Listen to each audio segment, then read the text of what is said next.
আজি হে মশাই অতি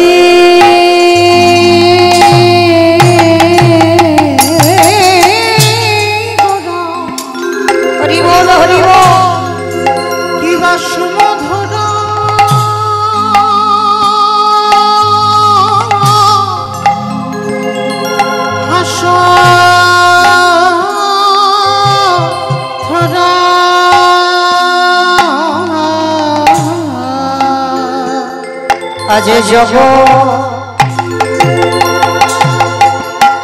জন নয়া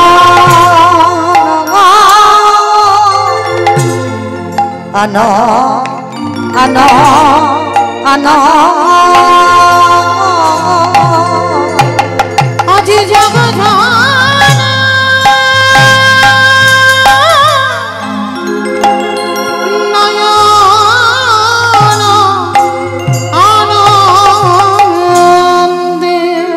আজ মনেতে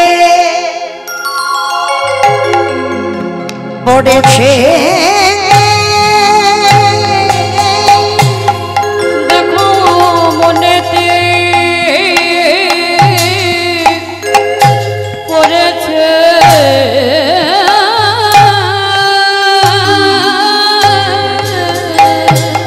ওই বৃন্দাবনে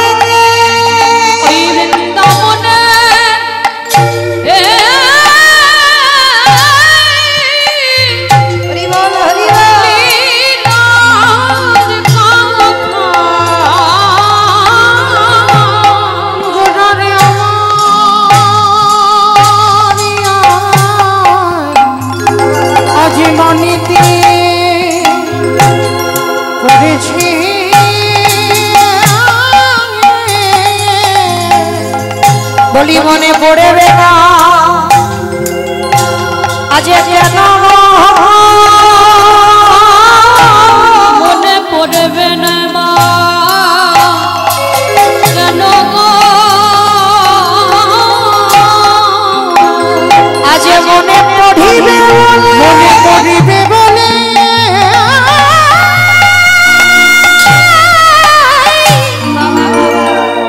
মনে পড়িবে বলে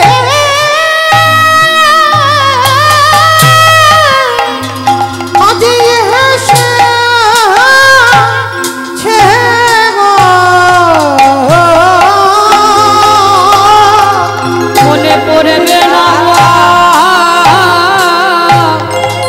কেন গো বলি ভদাতে এসেছে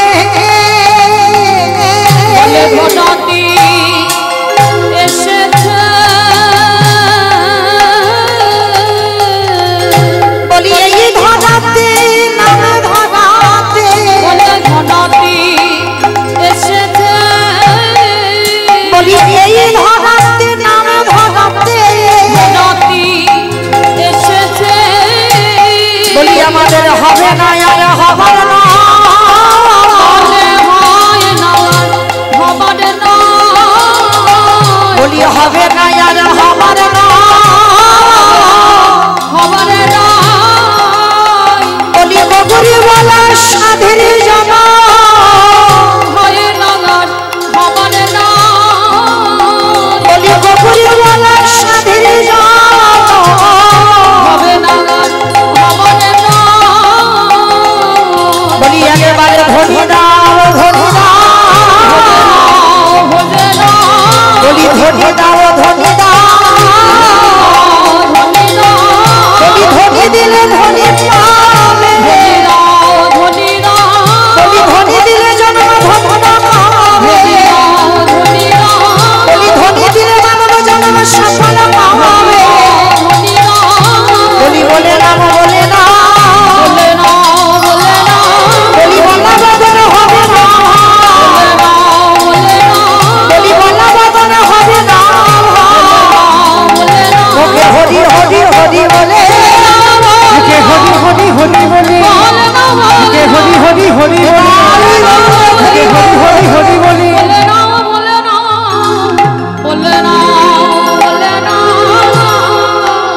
জগ জন নয়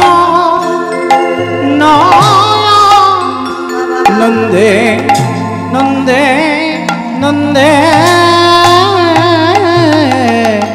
আজি জগ জন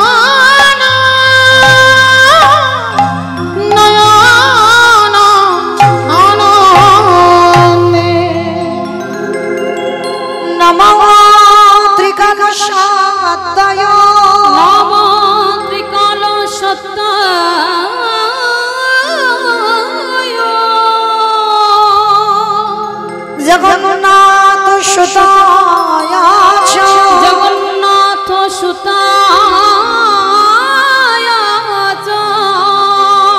সপুত্রায় সবিত্রায় সকলত্রয়তে নমো নমঃ সকলত্রয়তে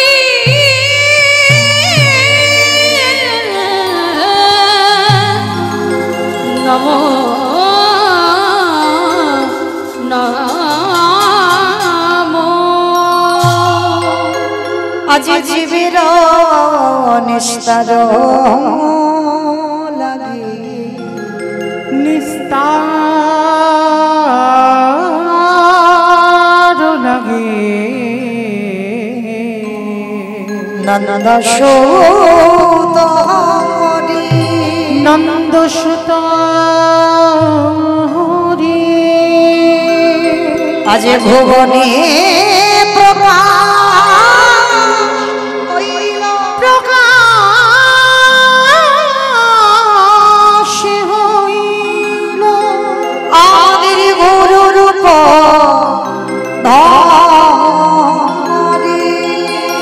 গুরু রূপ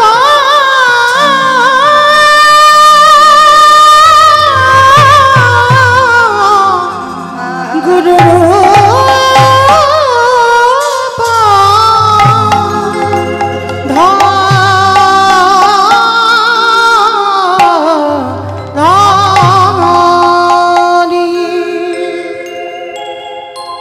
जय जय राधेश्याम जय जगन्नाथ जय महाप्रभु हरे कृष्ण समवेत श्री कृष्ण अनुरागी गौर अनुरागी मातृमंडली पितृमंडली आहुत अनाहुत भागत ग्रामवासी वृंद जरा राधा गोविंदे जरा गौर निताई रातुल चरण आश्रय ग्रहण करेছেন তাহাদের সবাকার চরণে রইল আমার কোটি কোটি दंडवत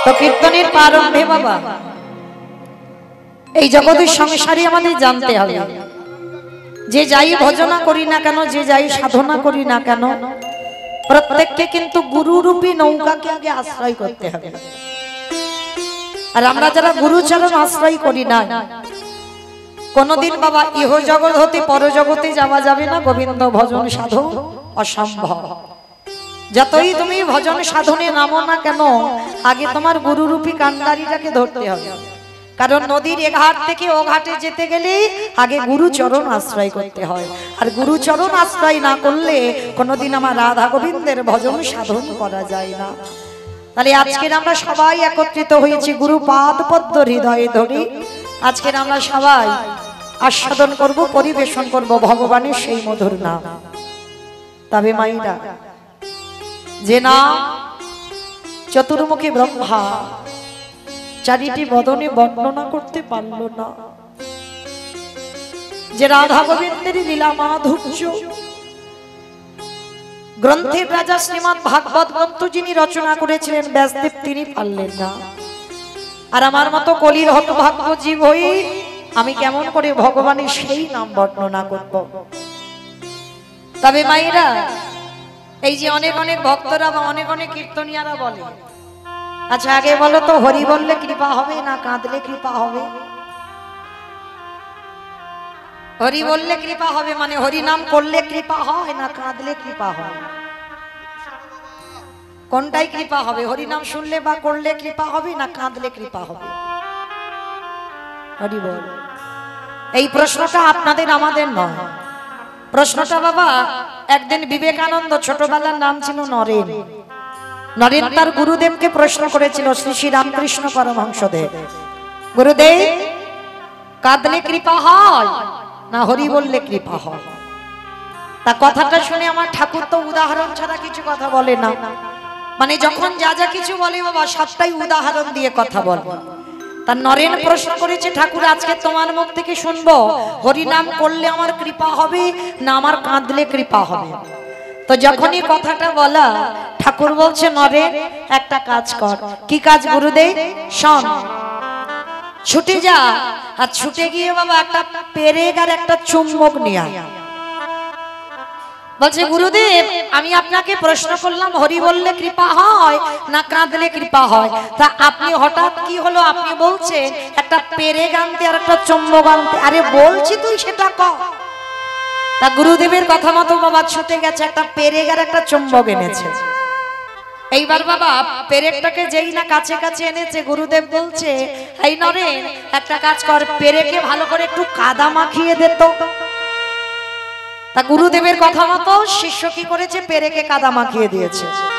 তা পেরেকে যখন কাদা মাখানো হলো, গুরুদেব প্রশ্ন করছে, নরেন এইবারে চুম্বক আর পেরেকটা কাছে কাছে আন।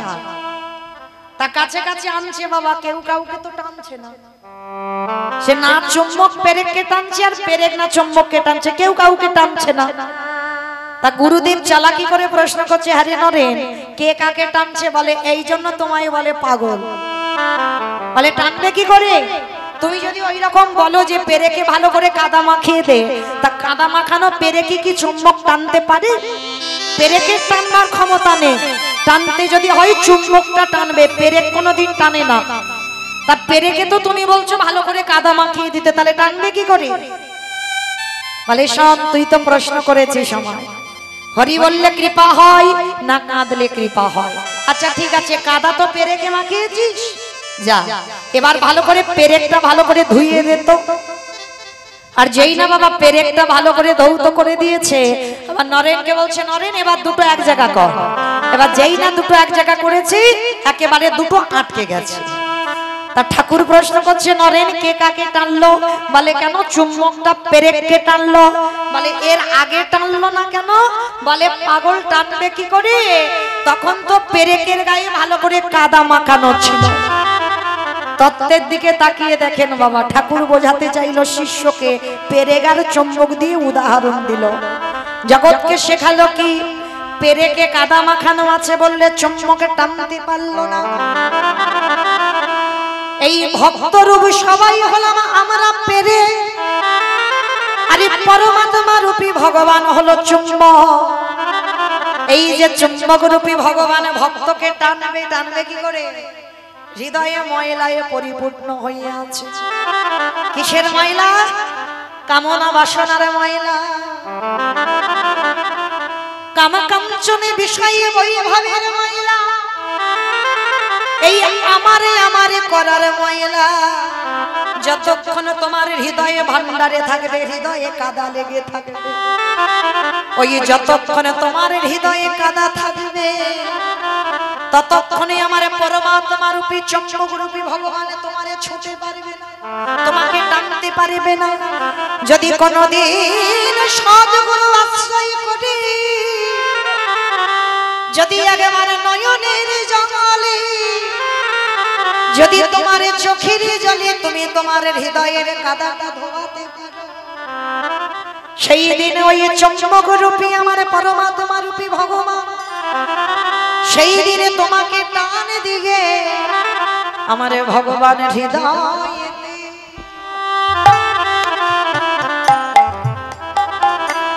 ওগো জায়গা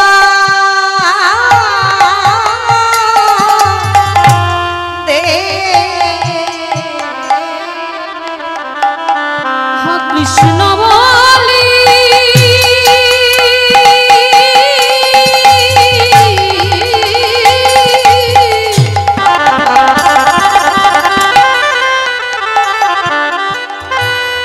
কৃষ্ণ বলি নয়ন জলে ডুবে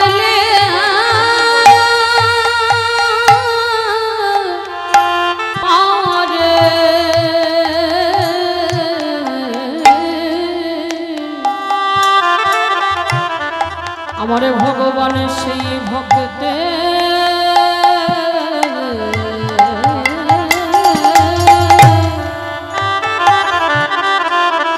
ভক্তের কাছে ছুটে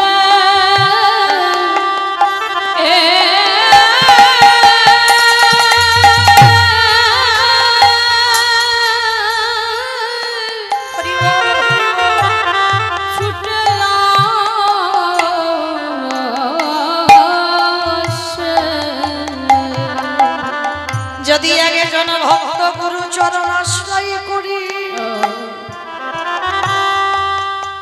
হাজি গৌর তোমার হলাম বলি যদি একজন ভক্ত ডাকার মতো ডাকিতে পারি আমারে পরমাত্মা রূপী ভগবান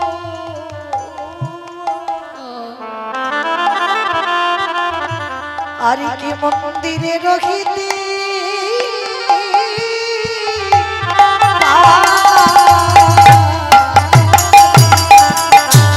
কৃষ্ণ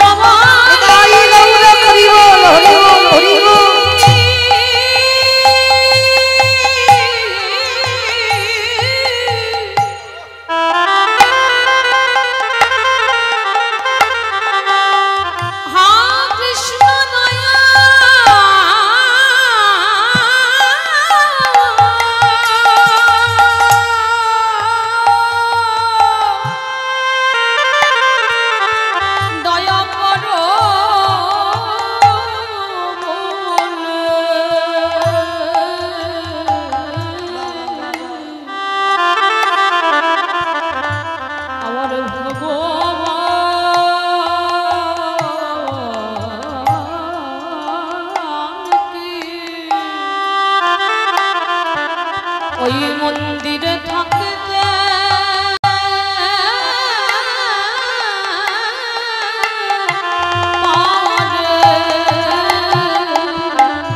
মাইরা আমরা ভগবানকে খেতে দিতে পারি না তাই খাই না আমরা ভগবানকে ভালোবাসতে পারি না তাই ভগবান আসে না যদি ঠিক ঠিক ভালোবাসার মতো বাঁচতে পারো গো ভগবানও আমাদের মতো ভক্তির দরজায় আসে আমাদের মতো ভক্তির হাতেও ভগবান প্রসাদ পায় আমরা জানি না ভালোবাসতে তাই তো আসে না কিন্তু জানো এই নবদ্বীপের মাটিতে ভগবানের এক ভক্ত ছিল আজকে যাকে নিয়ে বাবা লীলাটাই হবে কারণ আজকের আস্বাদন হবে তো সূর্য পূজা তা সেই যিনি আমার ঠাকুরমশাই মানে মধুমঙ্গল আর মধুমঙ্গলের একটা নাম ছিল বাবা বটু আর সেই মধুমঙ্গল কলিযুগে কে জানো শ্রীধর পণ্ডিত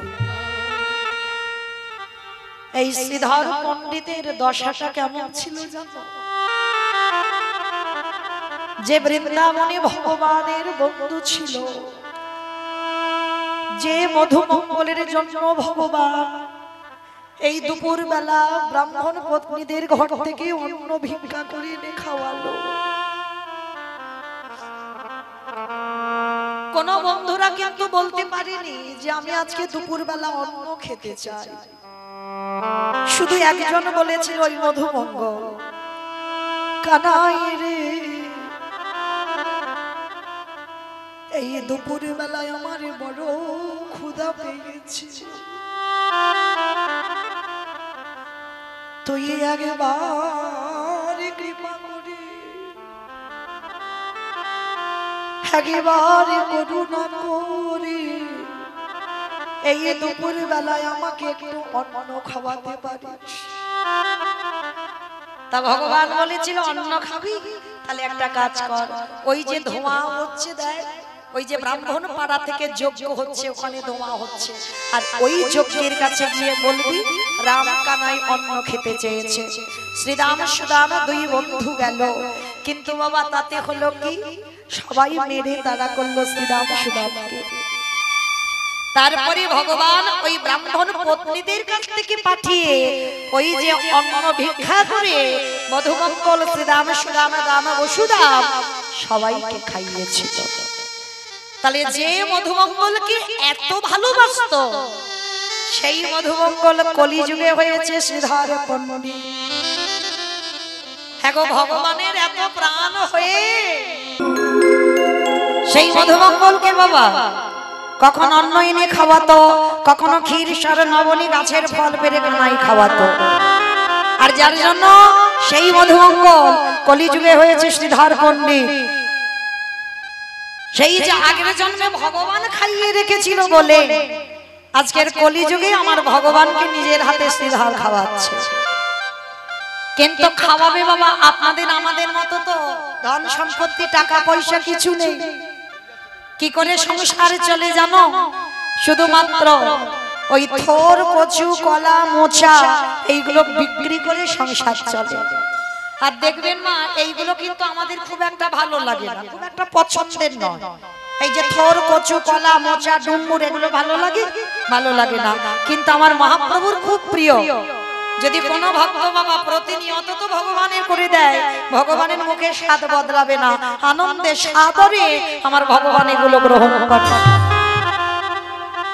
আজকের এই শ্রীধর প্রত্যেক দিন থোর কচু কলা মোচা নিয়ে বাজারে গিয়ে বসতো। আর আমার নিমাই পণ্ডিত প্রতিদিন কি করতো জানো? ওই শ্রীধরের কাছে গিয়ে বাজারের ব্যাগটা ধরে দিত, শ্রীধর বাজার দে। প্রতিদিন বাজার করে আমার নিমাই চলে আসতো, কোনদিনের জন্য পয়সা দিত না। একদিন আমার শ্রীধর পণ্ডিত ডাক দিয়েছে নিমাইকে, নিমাই অনিমাই, তুমি রোজ রোজ শুধু বাজার করে নিয়ে চলে যাও, কই কোনদিন তো তুমি আমায় পয়সা দাও না। কি গো মাইনা, যিনি বিশ্বের স্রষ্টা মালিক ভগবান, যার কোনো কিছু অভাব নেই, সেই ভগবানের কাছে আজকের পয়সা চাইছি, দাও আমাকে কিছু পয়সা দাও। তুমি তো রোজ রোজ ওই বাজারগুলো নিয়ে চলে যাও, কিছু তো দিতে হবে। নিমাই বলল, শ্রীধর আমি কথা দিলাম, সময় যখন হবে, এতদিন যে বাজার করে তোর কাছে খাচ্ছি, সময় হলে আমি তোর ঠিক ঋণ শোধ করে দেব। তাই পরেই তো মহাপ্রভু আমার চলে গেল সন্ন্যাস নিয়ে। তার সন্ন্যাস নিয়ে বাবা যখন আমার মহাপ্রভু গেল পুরী ধাম, জগন্নাথ ধাম লীলাচল, আসছে বাবা জগন্নাথের স্নান যাত্রা, তাই তো এই পূর্ণিমায় হবে জগন্নাথের স্নান যাত্রা। আর এই জগন্নাথের স্নান যাত্রা আমার প্রতি বৎসর আজও নবদ্বীপবাসীরা মনে করে আমার নিমাই আজও আছে পুরী ধাম। কেন? কারণ মহাপ্রভুর অন্তিম সময়টা কিন্তু কাটিয়েছে বাবা জগন্নাথ ধাম পুরী ধাম, মানে শেষ সময়টা মহাপ্রভু ওখানে কাটিয়েছে। তো এই জগন্নাথ ধাম পুরী ধামে যখন আমার মহাপ্রভু লীলাচলে বসবাস করে, তা লীলাচল থেকে বৃন্দাবন যাবে, নবদ্বীপবাসীরা খবর পেয়েছে নিমাই যাবে বৃন্দাবন। আর মহাপ্রভুর মনের বাসনা যে ভক্তরা আমাকে নিজের হাতে খাইয়ে দিয়ে যায়। তো নবদ্বীপ থেকে ভক্তরা খবর পেয়ে বাবা সবাই দল বেঁধে যাচ্ছে নিমাইকে দেখতে। নিমাই যেটা যেটা ভালোবাসে সবাই সেটাই রান্না করে নিয়ে নিমাইকে খাওয়াতে যাচ্ছে। খবর পেয়েছিল আমার শ্রীধর পণ্ডিত, গৌরী তোমাকে দেবার মতো তোমার কিছু না, তুমি তো আমায় কাঙাল করে জন্ম দিয়েছো, বলো তুমি তো আমার সংসারে কিছু দাওনি যেটা আমি তোমাকে গিয়ে সেবা দিতে পারি। তবে প্রভু আমার ওই কলা গাছে তো একটা মোচা হয়ে আছে। অমাইরা মোচা মানে বোঝো তো? অনেকে খুব ভালোবাসে, আবার অনেকে মোটেই ভালোবাসে না, কিন্তু আমার ভগবানের খুব প্রিয় এই মোচার ঘন্ট। তা আজকের ওই শ্রীধর কি করেছে, মোচাটাকে পেরেছে, কিন্তু মোচাটা যে রান্না করবে, আর যারা আমরা মোচা রান্না করি বাবা একটু সময় লাগে, একটু কেন ভালোই সময় লাগবে, তাকে ওই যে ছাড়িয়ে রান্না করতে যা সময়, তো শ্রীধর মনে মনে বললো আমি মোচাটা কখনোই কাটবো, কখন রান্না করব, আর কখন আমি নিয়ে যাব।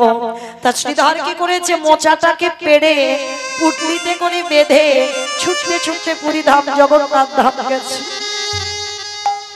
আর জগন্নাথ ধামে গিয়ে দেখছে বাবা মহাপ্রভু ঠিক আমার মতো এমনি করে দাঁড়িয়ে সবার সঙ্গে কথা বলছে। ভক্তরা খাবার নিয়ে গেছে আমার প্রভুকে দেবে বলে, আর যারা ভক্ত হয় দেখবেন বাবা তারা কিন্তু কোনোদিন হুড়োহড়া ঠেলাঠেলি পছন্দ করে না, তারা সর্বদাই একাকী থাকে। আর ভক্ত যদি হয়েছো বাবা, গুরুচরণ আশ্রয় করলে দেখবে তোমাকে একাই থাকতে ভালো লাগবে, কারণ ভজন সাধন করতে গেলে একটু নিরজন জায়গা লাগে। লোকালয়তে নাম ভজন হয়, ওরা বাইরের নাম হয়, ভিতরের নাম হয় না। আর যারা ভক্ত দেখবেন বাবা কোনোদিন গন্ডগোল করবে না, তারা নিস্তব্ধ একাধারে বসে বসে নয়ন জলে মুখ ভাসিয়ে কীর্তন শুনে চলে যায়। শ্রীধর সবার পিছনে বসে আছে,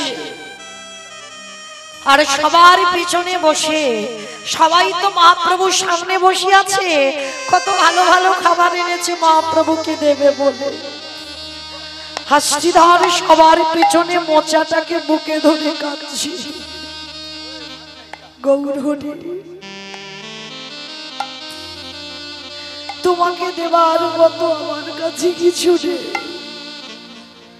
তোমাকে দেবার মতো আমি যে অসহায়। গৌরী হে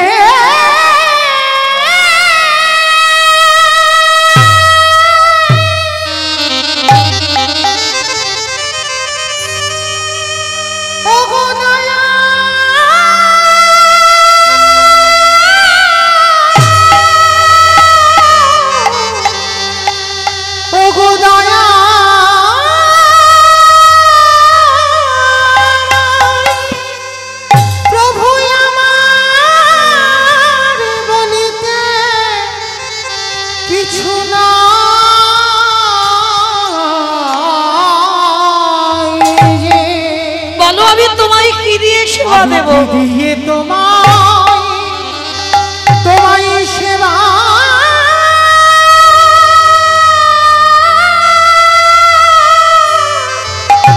সেবা দিয়ে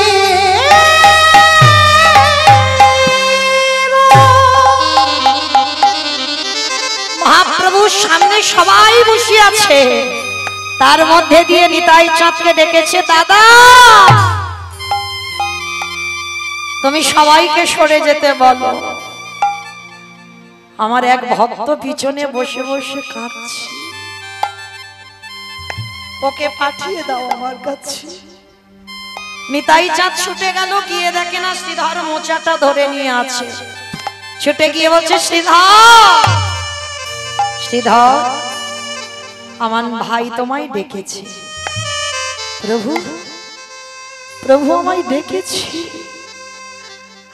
আমার মতো পাগল, আমার মতো কামাল, আমি তো প্রভুকে দেবার মতো কিছু আনিনি, প্রভু ডেকেছে আমার। হ্যাঁ শ্রীধর, প্রভু ডেকেছে তোমায়, তুমি যাও। সবাইকে সরিয়ে দিল, আর শ্রীধর এসে আমার মহাপ্রভুর চরণে একেবারে আছাড় খেয়ে পড়েছে।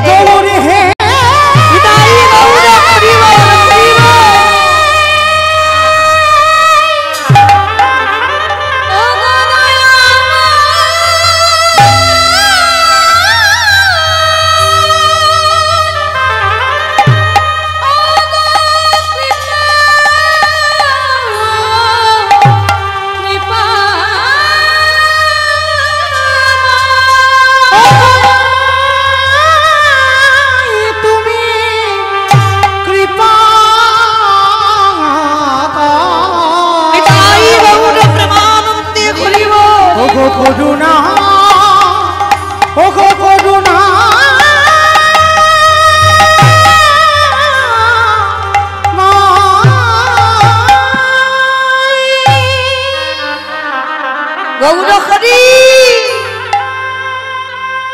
তোমারে দেবার মতো কিছু না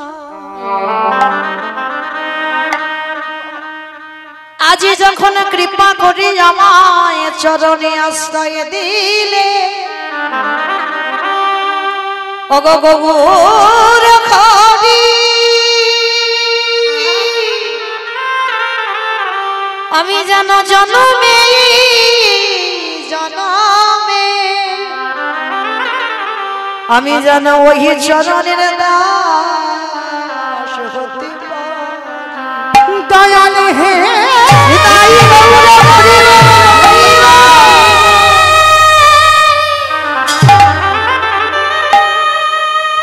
আমার এই জনমে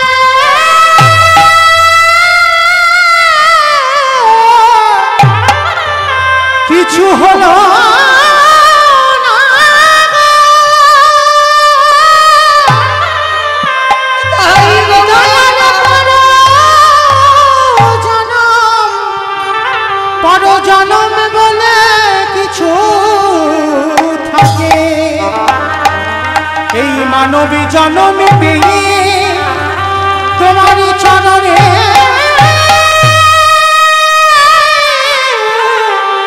যেন আশ্রয়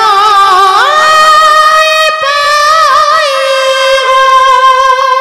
গৌর হরি যেন চরণে ছড়া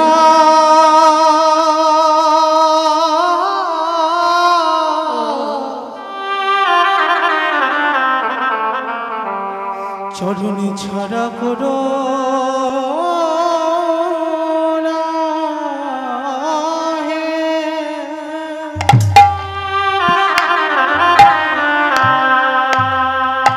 ওগো দয়ালে চরণে ছড়া নিতাই গৌর প্রেমানন্দে হরি বল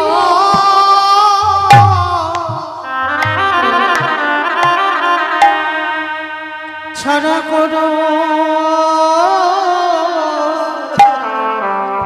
করুণা হে। হে দয়া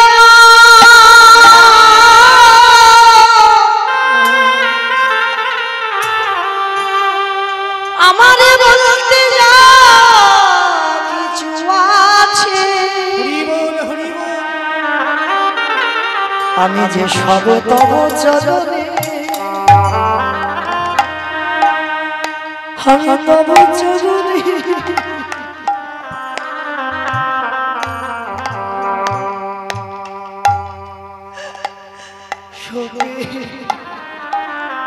প্রভু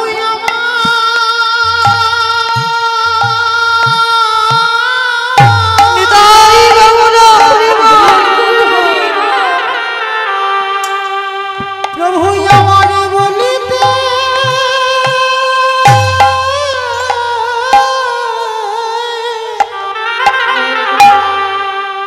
ওগো দয়া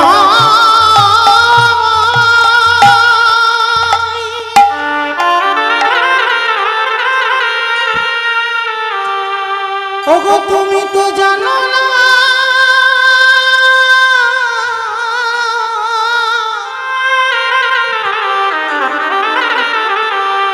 দয়ালে আমারে বলিতে কিছু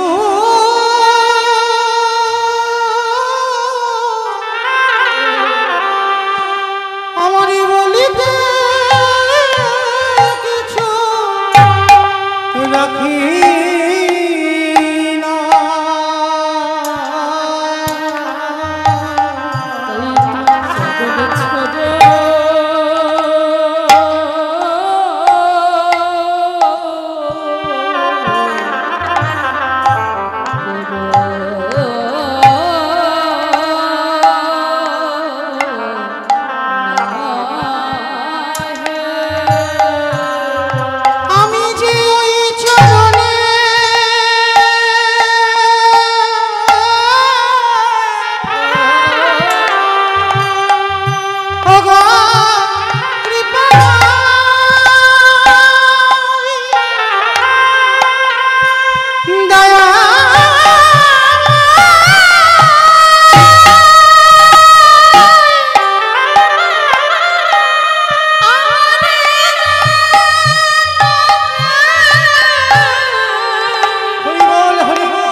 দুজনে নয়ন জলে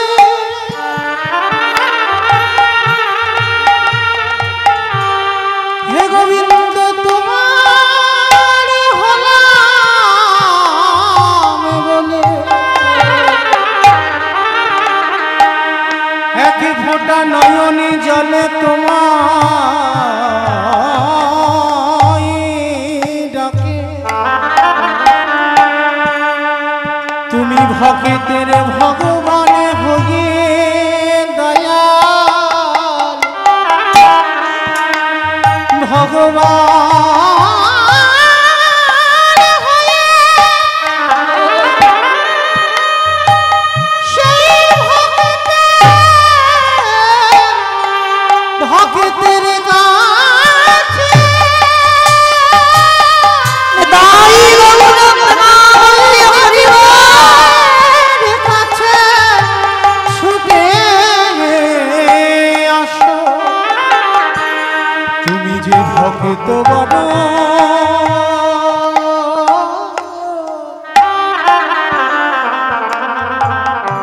ভক্ত বড় ভালো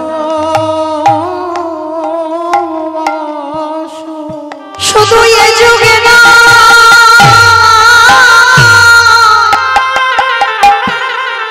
প্রতি যুগে যুগে তুমি যে ভক্ত ছাড়া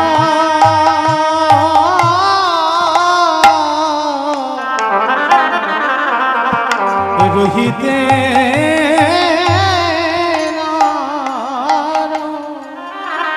যেই না সিধরে আমার গেগে দাঁড়াইয়াছে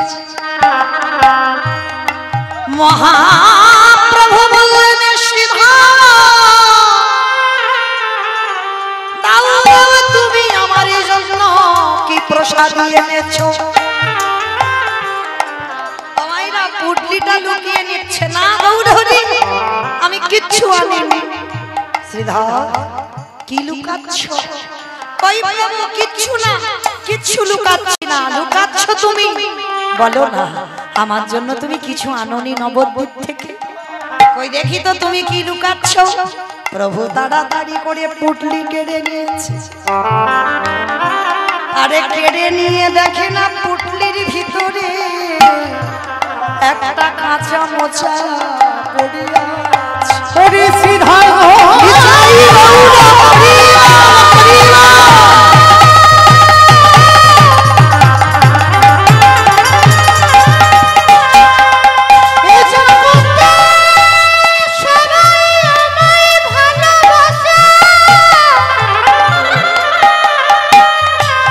কিন্তু তোমার মতো করে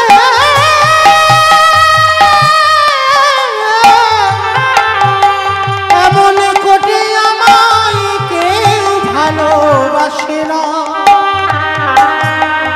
তুমি তো জানো না আমি যে ভক্ত বড়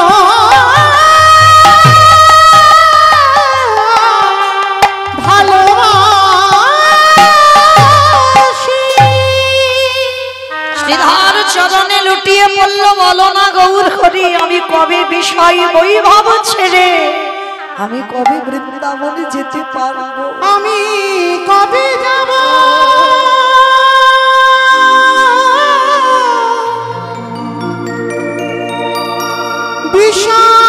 বিষয় ছেড়ে একবার বলো না প্রভু ওই মধু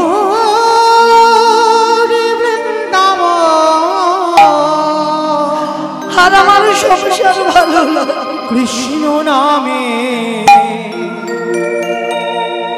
কাঁদবে কামে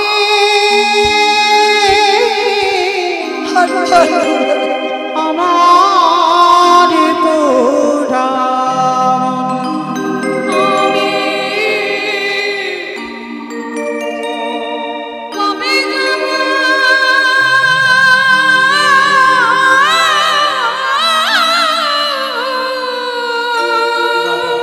আমি সংসার চাই না প্রভু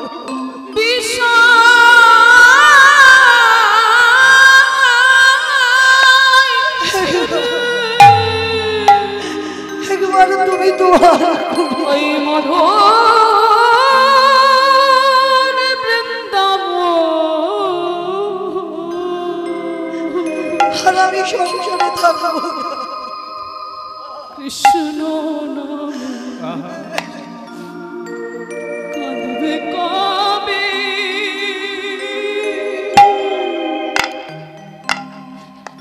আমার পোড়াম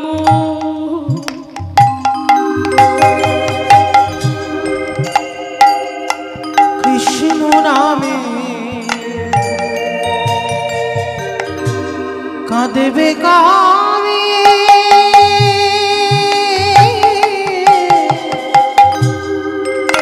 ওগো আমার পোড়াম আমি কবে যাব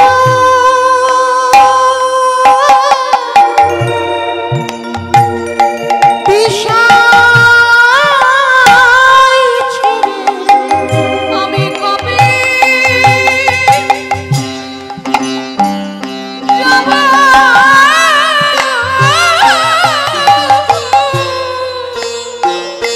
আরে চাই না প্রভু আমার এই সংসার এই বিশ্ব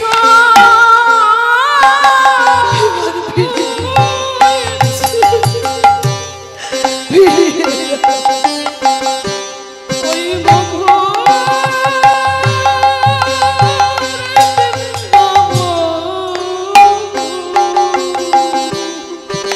কৃষ্ণ নামে কাঁদবে কাবে আমার তোরা বলো কৃষ্ণ কাঁদবে কবে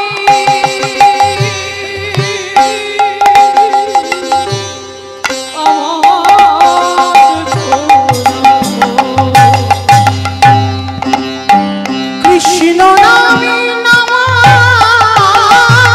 বলে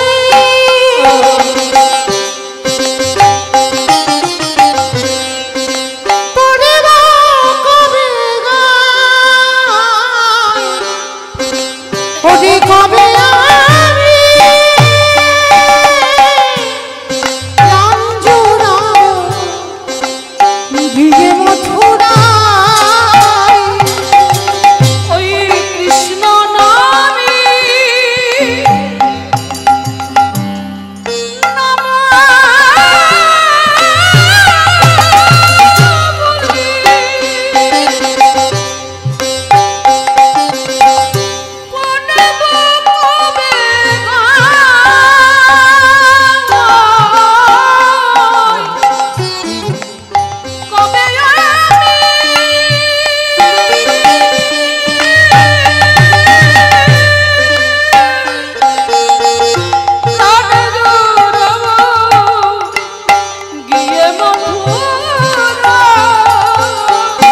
ওই কৃষ্ণ আমার জীবন মার ওই কৃষ্ণ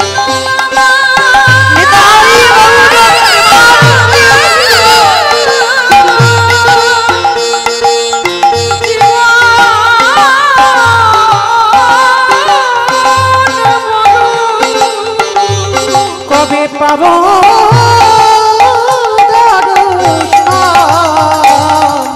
কৃষ্ণ নামে কাঁদবে কবি আমার ওরে মা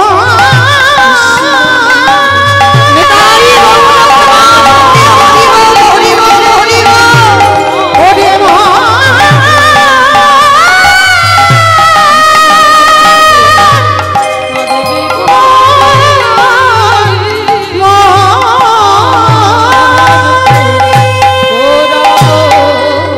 মহাপ্রভু বললেন সিদ্ধার্থ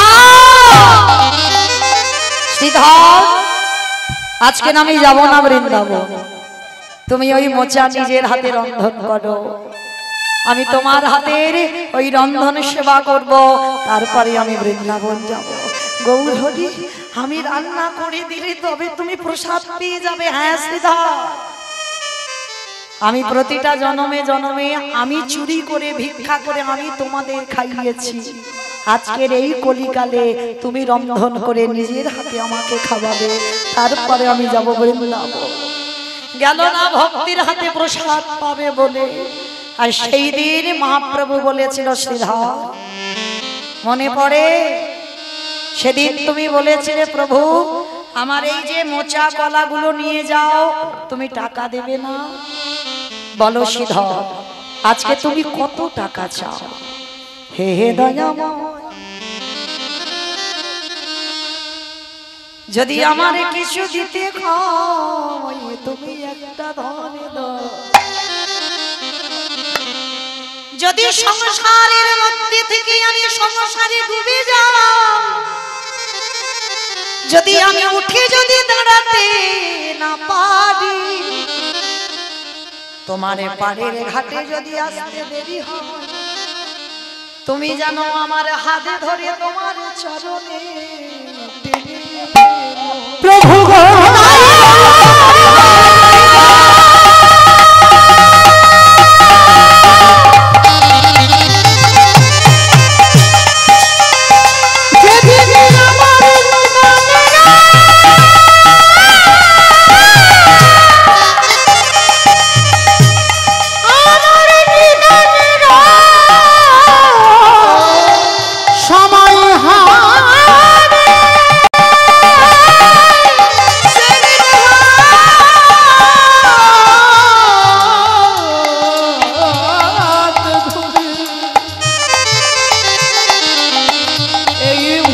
নদী পার করে দেবে, ওগো ভব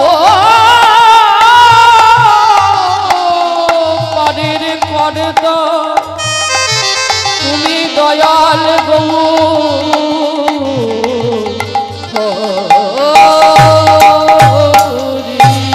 শ্রীধর বলল গৌর হরি, যদি আমি তোমার পাড়ের ঘাটে যেতে দেরি হয়, মহাপ্রভু বললেন ওরে ভক্ত রে,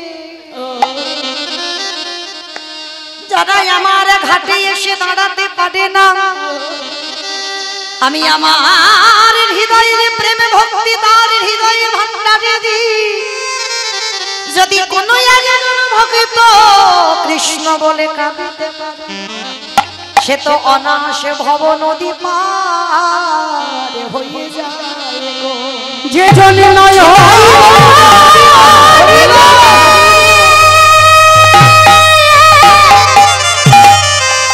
একবার কৃষ্ণ কৃপা করে বলে কাঁদিতে। অনেকে বাবা নামতে ভয় পায় ভজনের পথে, পারবো তো মৃত্যুর আগের দিন পর্যন্ত? নিরামিষ আহার করতে পারবো, ভগবানের ভজতে পারবো? ভগবান বলে আগে নেমে তো দেয়। ভগবান বললেন তোদের পার করাবার মালিক তো আমি, আমার কাছে একটু যদি দাঁড়াস আমি তোদের হাত ধরে টেনে তুলবো। তাই তো শ্রীধর আজকে সেই মোচা রান্ধন করে দিল, প্রভু সেবা করে তবে বৃন্দাবন গেল। তাহলে আপনারা আমরাও কি পারি না এই শ্রীধরের মতো? প্রতি জন্মে ভগবান খাইয়েছে, কিন্তু কলিযুগে ভক্ত ভগবানকে রন্ধন করে খাওয়ালো। আজকে সেই চৈতন্য মহাপ্রভু এই ভর দুপুর বেলা, আজকে ঠিক এই দুপুর বেলা ভাবটা কেমন জানো? আজ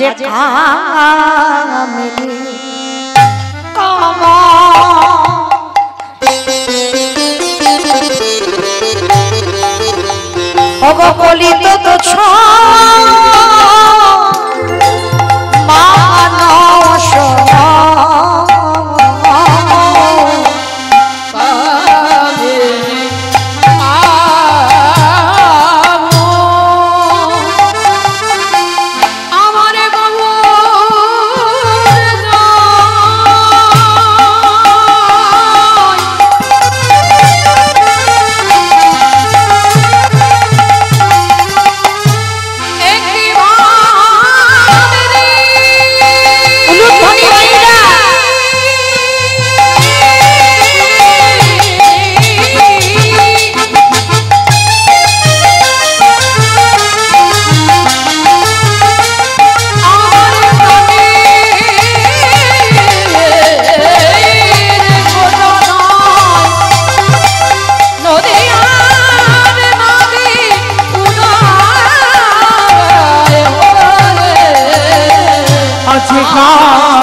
আজ গতি যজ গজজিনী মন্দ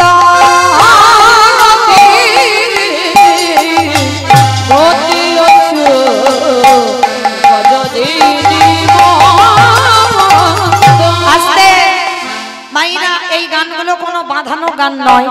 মহাবলী মহাজনী পদাবলী, এই যে পদাবলী গুলো গাইছি, কামিনী মানে নারী জাতি। তো মহাপ্রভু আজকের পুরুষ হয়েছে বটে, কিন্তু দেখবে বাবা অনেক অনেক পুরুষ আছে, তাদের কণ্ঠ বলো, তাদের চলাফেরা বলো একটু নারী নারী ভাব। কি মাইরা দেখেছো? দেখনি কোন কোন পুরুষের নারী নারী কণ্ঠ, বা তাদের চলাফেরাটা দেখবেন ঠিক যেন নারীদের মতো চলাফেরা। এই যে আমার ভাইটা রোলান বাজাচ্ছে, বুঝতে পারছো কে গাইছে, নারী না পুরুষ? বুঝতে পারছো না? নারী। বেশ, ওইটাও মহাপ্রভুর মতো হয়তো বাবা, অন্ত কৃষ্ণ বহিরে রাধা, এই ভাব। তো মহাপ্রভুর আজকের ভাবটা ঠিক আজকের পুরুষ ভাব নয়, একেবারে নারী ভাব, মানে কামিনী সেজেছে। আর যখন সুরধ্বনি গঙ্গার তীর ধরে যাচ্ছে, দেখে মনে হচ্ছে বাবা গতি অজু গজজিনী মন্দ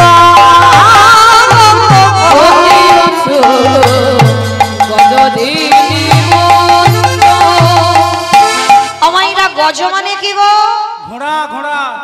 আজকের মহাপ্রভুর ভাবটা বাবা ঠিক যেন একটা হাতি যেমন হেঁটে যায়। আমাই দেখেছো কোনোদিন হাতি টাতি দেখেছো? দেখেছো? আর হাতি যখন হেঁটে যায় কিরকম দেখতে মনে হয় বলো তো? যেন ঠিক দুলে দুলে যাচ্ছে বাবা, হাতি ঠিক যেমন দুলে দুলে যায়। তো মহাপ্রভুর আজকে চলার ভঙ্গিমাটা ঠিক যেন হাতির মতো, মানে হেলে দুলে যাচ্ছে। দেখবেন মাইরা, যেন কেউ রাগ টাগ করবেন না, একটা বাস্তবের কথা বলি। এই যে কোন কোন নারীদের বাবা দেখবেন তাদের চলা দেখলে বোঝা যায় যে প্রকৃত বনিদি বংশের মেয়ে নাকি বাবা এর বংশটা ঠিকঠাক নয়। দেখবেন কোন কোন মেয়েরা যখন হেঁটে যায় ঠিক হাতি যেমন দুলে দুলে যায়, মানে একটা নারী ভাব, পিছন থেকে বোঝা যায় যে একটা নারী যাচ্ছে। আর এক একটা মেয়ে দেখবে হেঁটে যাবে রাস্তা দিয়ে ঠিক যেন উটের মতো। আচ্ছা, অপরাধ নেবেন না, আমি দেখেছি তাই বলছি, আপনাদের এখানে গদাগাড়িতে কাউকে বলছি না। তো তাদের চলার ভঙ্গিটা ঠিক যেন উটের মতো যায়, মানে যেন মানে একেবারে মাটিটা ধরিত্রী কেঁপে উঠবে এমন করে পা ফেলবে। আর এক একটা মেয়ে হেঁটে যাবে যেন ঠিক হাতি যেমন দুলে দুলে যায় সেই রকম ভাব। তো মহাপ্রভু আজকে সেই ভঙ্গিমাটা নিয়েছে, গতি অজু গজজিনী মন্দ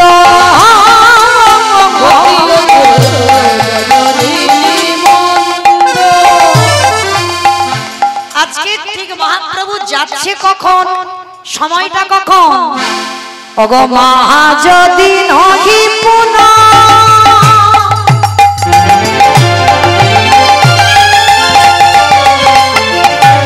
বসনে আবৃত তনু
মানে ঠিক ভর দুপুর বেলা যখন হেঁটে যাচ্ছে মনে হচ্ছে যেন একটা নারী যাচ্ছে।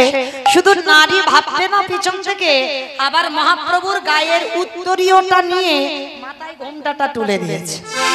মানে এমনি তো মহাপ্রভু চাচর কেশর কেশ, আজ অনুলম্বিত ভুজো মানে হাতগুলো লম্বা লম্বা, আর ঠিক মাথায় ঘোমটা দিলে একেবারে রাধা কান্ত অঙ্গে নিয়েছে, মানে টুকটুকে কাঁচা সোনার মতো রং।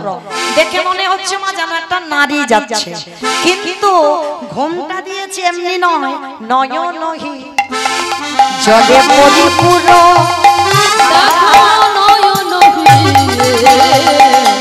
জলে পরিপূর্ণ। শুধু মহাপ্রভু কাঁদছে না, আরো একটা কাজ করছে। কি করছে জানো? কম্প পুলক ভাবা সারে ভঙ্গই অনুপম,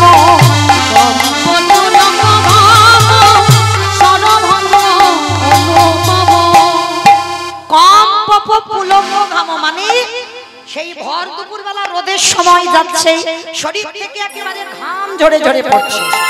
শুধু ঘাম পড়ছে নয়, মহাপ্রভু সর্ব শরীরটা যেন থরথর করে কাঁপছে। কম্প পুলক ঘাম সারে ভঙ্গই অনুপম,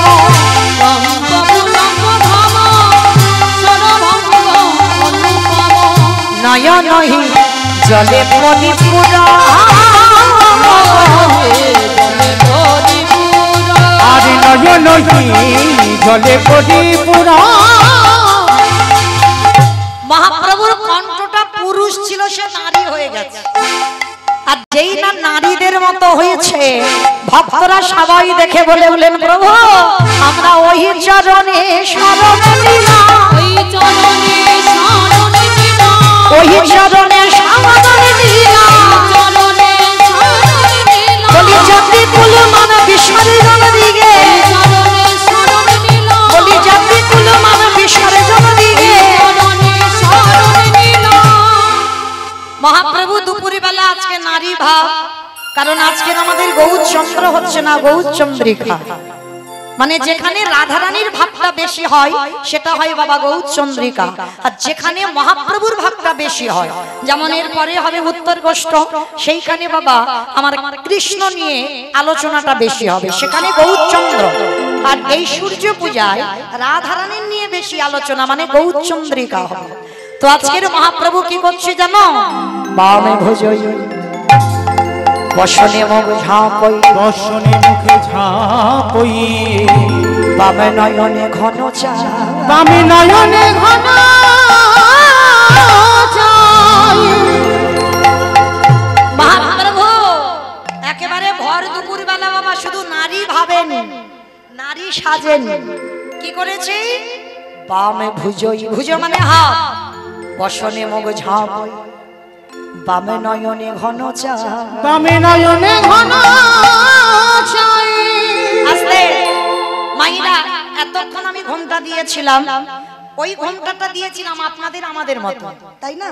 আর এখন যে ঘোমটাটা দিয়েছি এইটা কিন্তু একটু আলাদা। কিরকম হয়েছে বলো তো?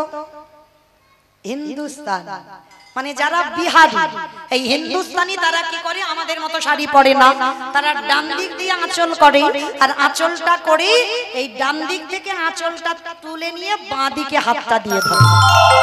আর আপনারা আমরা কি করি? ডান দিকে ঘোমটাটা তুলে দিয়ে ডান হাতে ধরি। তাহলে মহাজনী পদাবলী যারা লিখেছে ভালো করে ভেবে দেখেন বাবা, তারা কোন রাজ্যে বসে লিখেছে, কত ভেবে লিখেছে। মহাপ্রভু ডান দিকে একবারও বলছে না ডান ভুজই, একবার বলছে ডান ভুজই না বাম ভুজই। কেন? এই দিকের ঘোমটাটা তুলে দিলে তাহলে কিন্তু বাম হাতটাই ধরবে আঁচলটা, তাই তো বলছে বামে ভুজই বসনে মুখ ঝাঁপই, বামে নয়নে ঘন চাই, বামে নয়নে ঘন রাধা মোহন দাস চিতে অভিলাষ, সই চরণ যেন সেই চরণ